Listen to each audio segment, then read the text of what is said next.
কল্পারম্ভ। কল্প শব্দের আভিধানিক অর্থ পূজাবিধি, সুতরাং পূজাবিধির আরম্ভ হল কল্পারম্ভ। দুর্গাপূজায় 7টি কল্প আছে। ভাদ্র কৃষ্ণা নবমী থেকে আশ্বিন শুক্লা নবমী পর্যন্ত তিথিসমূহের মধ্যে এই 7টি কল্প বিন্যস্ত, যথা কৃষ্ণা নবমী, শুক্লা প্রতিপদাদি, ষষ্ঠাদি, সপ্তম্যাদি, অষ্টম্যাদি, কেবল মহাষ্টমী, কেবল মহানবমী।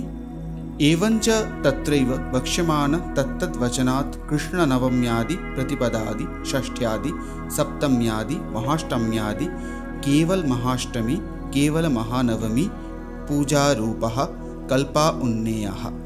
এর মধ্যে ষষ্ঠাদি কল্পারম্ভের পূজা সমধিক প্রচলিত। কোনো কোনো বংশানুক্রমিক ধারায় অন্য কল্পীয় পূজাও দৃষ্ট হয়। আশ্বিন মাসের শুক্লা ষষ্ঠী তিথিতে ষষ্ঠাদি কল্পারম্ভের পূজা বিহিত। বিল্লবৃক্ষমূলে 2টি ঘট স্থাপন করা হয়, একটি কল্পারম্ভের, অপরটি বোধনের। প্রাতঃকালে যেদিন ষষ্ঠী তিথি থাকবে সেদিন কল্পারম্ভের ঘটে দেবী ও শ্রী চণ্ডীর বিশেষ পূজাদি করে ষষ্ঠান তিথাবারভ্য মহানবমীম यावत् ইত্যাদি সংকল্পানুসারে শ্রী চণ্ডীপাঠ শুরু করা হয়।